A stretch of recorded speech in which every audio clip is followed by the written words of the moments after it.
Hello dear students, this is Unit 5, Assessment of Family Needs in Assessment and Identification of Needs paper. So in this unit, we are going to discuss about the significance of psychosocial needs and its assessment in family, parents, sibling and the community. So what is the significance of psychosocial need? Here, the family assessment can help a family prevent and solve the problems. It aims for a full understanding and unbiased view of the family. That is, not only the problems but also the strength, values and goals of a family. And the goal of psychosocial assessment is to understand an individual and to provide the best care possible with the support of the family. So here, in order to provide psychosocial support to an individual with intellectual disability, there arises need for the assessment of the family. So what is the family background? Who comprises the family? What are the roles of the members in the family? And then it only will help to decide and to make a decision about the psychosocial need of an individual with intellectual disability. So here it is proved that family assessment can only help to understand clearly about the psychosocial need of an individual with intellectual disability. And here, when we talk about the psychosocial need, we need to discuss about the social model of disability. The social model of disability is associated with improving the quality of life of people who face barriers in everyday living. So that barrier will prevent them from participating as a full members of the society. This is said by Oliver in the year 1996. Hence, quality of life became a central issue in the field of rehabilitation from 1990s. Here, Skylock identifies 8 factors which need to be considered for improving the quality of life of person. Here, people with barrier, we mean persons with intellectual disability. So, the 8 factors we have to associate with persons with intellectual disability. The first one is physical well-being. So physical well-being, it talks about the physical healthiness, maintaining hygiene, and it is very important for maintaining quality of life. And then next comes material well-being, which talks about the monetary and the other material aspects of the life. Then third comes interpersonal relationship, which is very must to be part of the society. See, we cannot live in our family alone for our whole life or throughout our life. We have to communicate with others in the society. That is at least with the neighbors and neighbors, or while traveling with other person, or when we go to employment, or to any other social accessibility things, we have to have a relationship with others. So interpersonal relationship. And then comes social inclusion. Naturally, interpersonal relationship will, if we maintain a healthy interpersonal relationship, that will lead to a very good social inclusion. And then comes personal development. And personal development is developing a person to be identified in the society. And then comes self-determination. Then comes emotional well-being, which is very must for maintaining a quality of life, because emotional balance and emotional intelligence is very important in maintaining the quality of life. And then comes the rights of person. So these are the 8 factors which are identified as a crucial thing for maintaining quality of life. So, for any other person, for a person with intellectual disability also, these 8 factors need to be considered. And here, when we talk about the significance of assessment of family, sibling and the extended family members, like we aim or we do this assessment for improving the quality of life of a person with intellectual disability, is it not? So only we have to identify the need of the family members, and based on that need we have to plan for a quality of life to develop a quality of life of a person with intellectual disability. So here this quality of life begins from the very young age or very early age of a person with intellectual disability. So here very early age or young age we start up with individualized family support plan. And for developing an individualized family support plan, see IFSP, otherwise called like individualized family support plan, otherwise called as IFSP. So this IFSP, it is based on the support of the family. So how much ever support we get for the development of the child, that much development we can visualize in the development of a person with intellectual disability at the early age. So here IFSP is a plan for special services for young children with developmental delays. So here IFSP applies to children from birth to 3 years of age. So once a child turns to 3 years, then IFSP is replaced by IEP, that is Individualized Education Program Plan. So here, as this IFSP is mainly dependent upon the family, we need to bother about the needs of the family. That's what we have discussed about the significance of family assessment and all. And this IFSP is set up to identify the individualized support and services from the family so that the child's development will be enhanced. So this IFSP is usually done in 6 months interval, but that duration can be it can be changed, from 6 months it can be done once in 3 months or 2 months or 1 month. It depends upon the need of the child and also depends upon the support which we gain from the family. Okay, so this plan must include an assessment of child's present level of development. Then from the current level, statement of goals, support services which will come in way to achieve these goals, then when the services will begin, and who will be the coordinator of this service.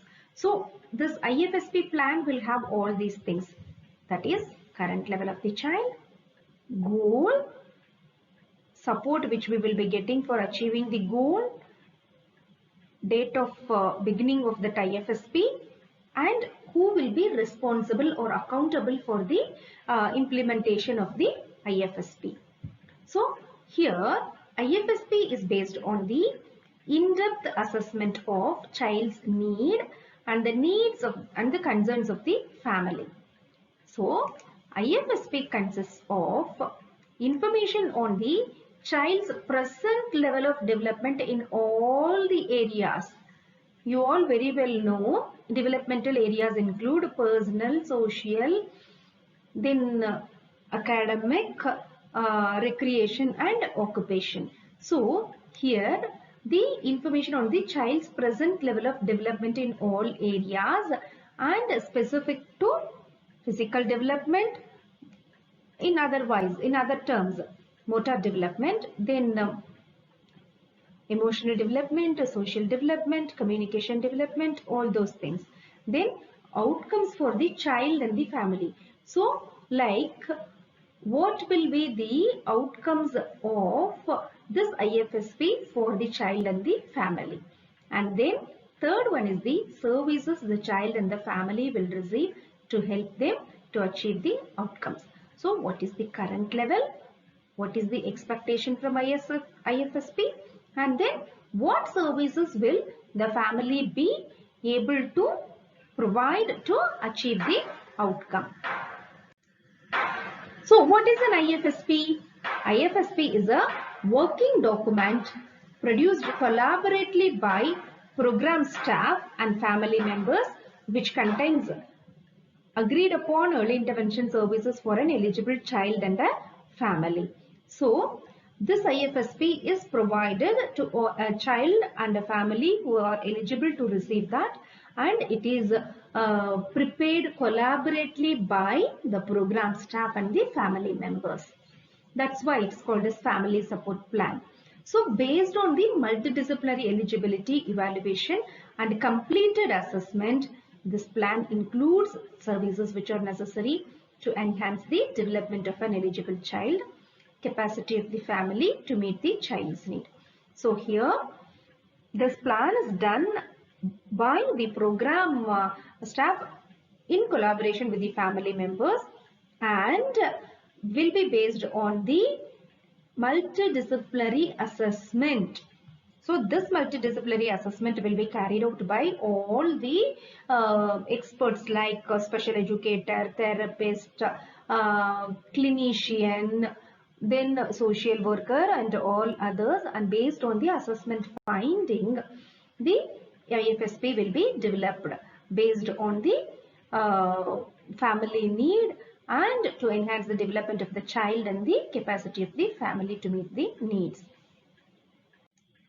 So this is the IFSP process. So based on the referrals, the child may be referred either by a medical practitioner or by a social worker or by a friend or by an NGO or whomever it may be.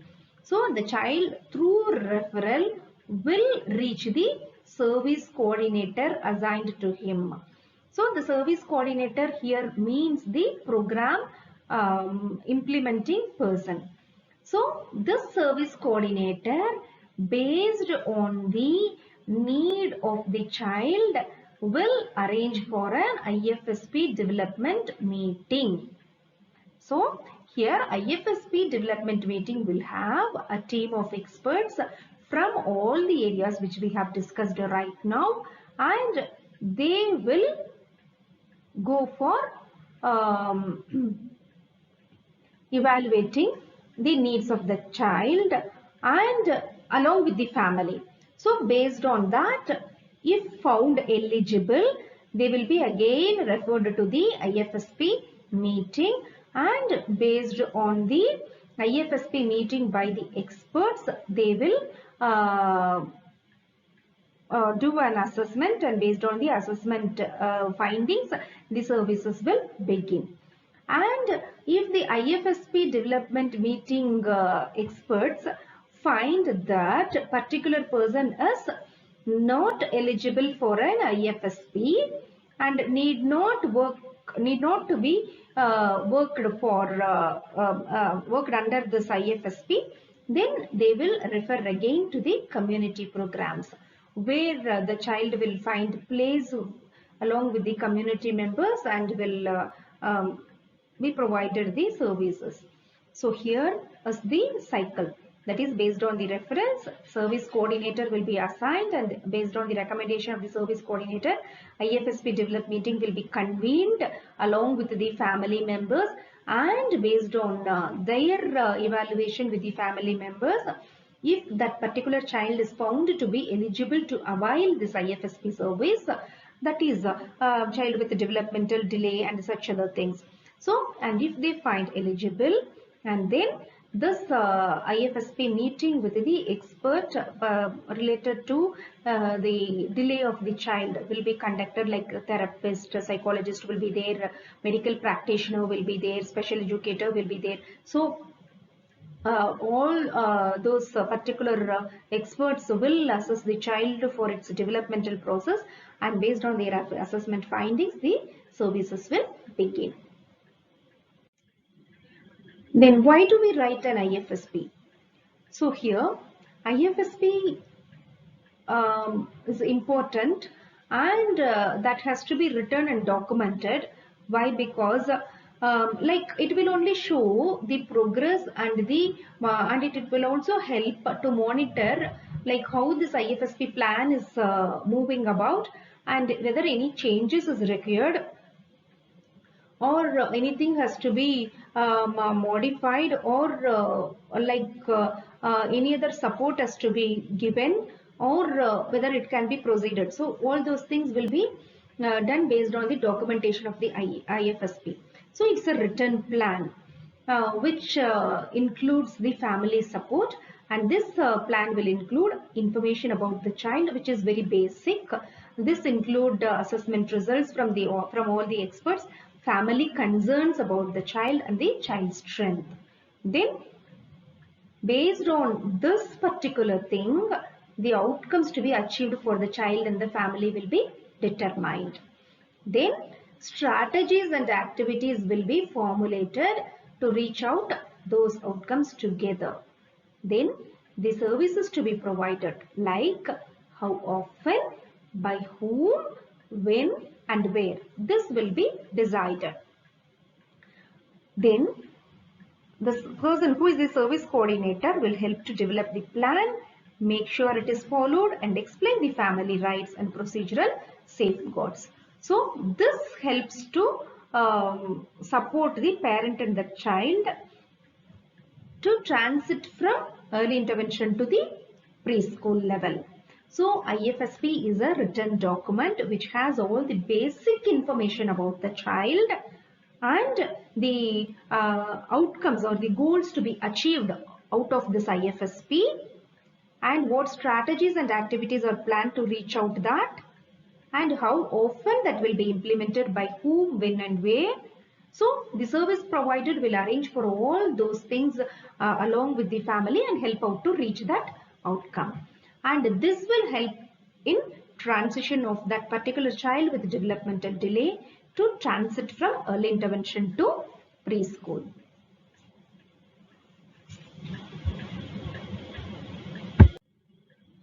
And in IFSP, these are the role of family and the service provider. So at early intervention, no one knows the child as well as parents. So parents know the child better than anybody else, that too particularly at very young age. So we treat parents as the partner in developing the IFSP. So it becomes very important for them to be part of the process. And here we have to ask them, what are the some of the things that you and child do every day. So how you both are engaged with. Then what activities does your child enjoy doing? So among those activities, which activities are difficult for your child? What do you need to support as a family? What are the hopes and dreams for your child? So this, the family member has to clearly state. Then only an IFSP will be a full-fledged one. So we need not hide everything, or we are concerned like, see, we have to have a realistic goal. We need to have a realistic hope. We need to have a realistic dream. So that dream has to be shared by the family member to the service provider, on to the team members, IFSP team members. Then only the goal will be set properly and an outcome can be determined. Then as a service provider, he or she has to listen carefully to what parents and family members tell them, share information about what they think, help to obtain services or support, and parents may need to meet the outcomes within the early intervention program or community. So here Based on these things expressed by the parents and the family members, the provider has to listen and record and help them to obtain the services or support the parents to achieve their realistic dream. So, how the outcomes of that IFSP will be achieved? That will be achieved through home visit, community child group, early intervention only child group, parent group, specialty services like therapeutic services or such other things, then transportation to and from the early intervention site, that is the early intervention center. So here the services are provided by certified early intervention specialist, not by anybody. So it is provided by a qualified professional. Then early intervention specialists are the professional from variety of disciplines who are skilled in child development. So they will be implementing this IFSP at home, at early intervention centers, and they will be helped with community child groups, parent groups, and the specialty services. And this is the difference between IFSP and IEP. See, you all would have learned much more about IEP, and IFSP may sound new to you. IFSP is nothing but a program which is developed at the young age, that is up to 3 years of age, that is from birth to 3 years of age. Whereas this IEP is used in special education for children from 3 years to 21 years of age. Here, IFSP includes information about the child's present level of development. Here in IEP, in addition to the child's present level of educational performance, his participation, whether it is developmentally appropriate or not, also will be included. And in IFSP, with the family's approval, it may also include information regarding to family resource, priority of the family, and their concerns related to the development of their child. But in IEP, the information about the family concerns for enhancing the child's education only will be include, not the resources and all other things. Then here in IFSP, the family determines which items to be included in the IFSP based on the list of priorities decided by the IFSP team. Here in IEP team, parents, guardians and the related service providers who work with the child determine the goals. That is, related service providers include all the therapeutic services and such other things related to the child. So here in IFSP, family plays a very crucial role, whereas in IEP, along with the parents, the other service providers also play a crucial role in determining the goal. And IFSP includes major outcomes desired for the child and the family, method, timeline, plan, measure progress, etc. Whereas in IEP, annual goals, short-term objectives, specific objectives, and then that helps to enable the child to be involved and make progress, how the progress will be measured, how often it will be measured, and how that progress will be reported to the family. Everything will be included in the IEP. So IEP is much more elaborate in this sense, whereas IEP where IEP measures about the holistic development of the child in all the areas, whereas here in IFSP, here also it aims for the holistic development. But here the ultimate decision will be made by the family whether to stick on to that or not. But here along with the family members, other service providers are also there throughout the assessment, program implementation and evaluation, and the services will be little bit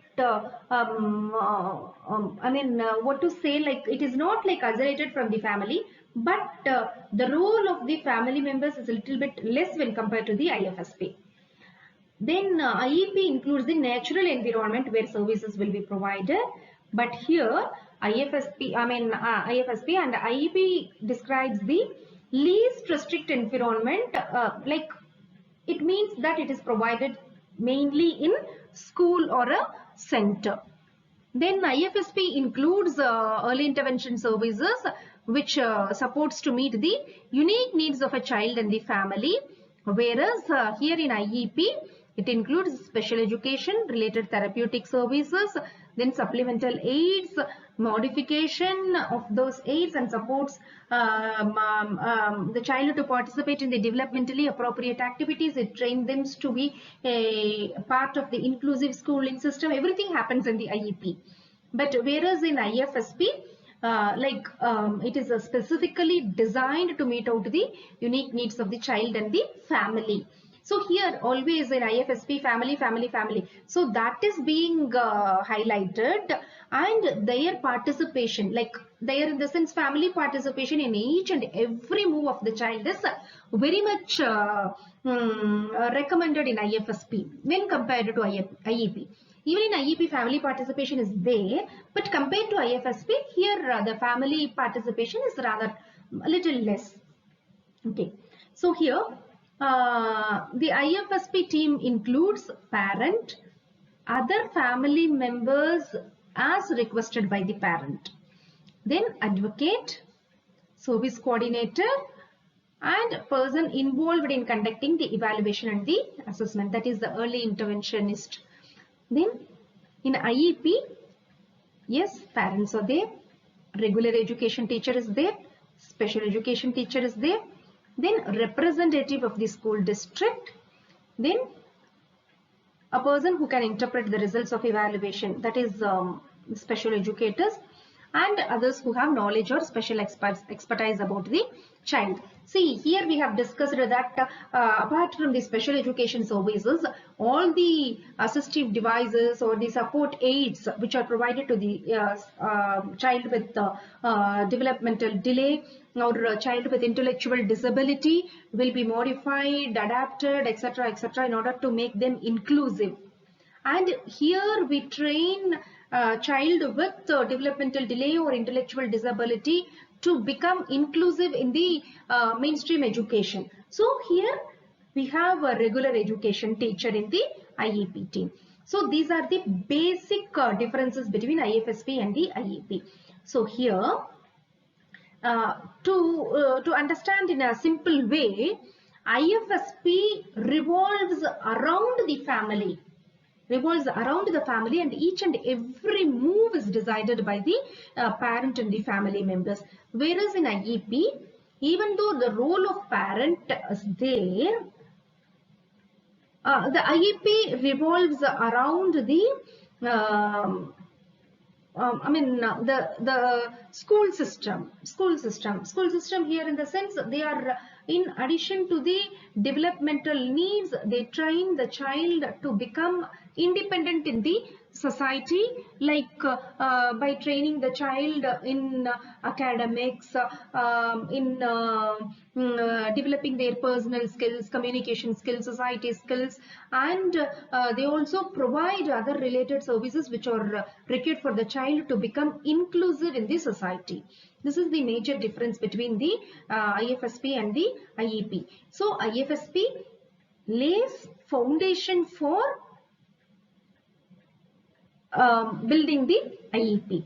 So IFSP is up to 3 years of age, whereas based on that foundation, IEP is built after 3 years up to the 21 years of the child, where the child will be placed in regular employment system, so that the child will be independent and become empowered in the society.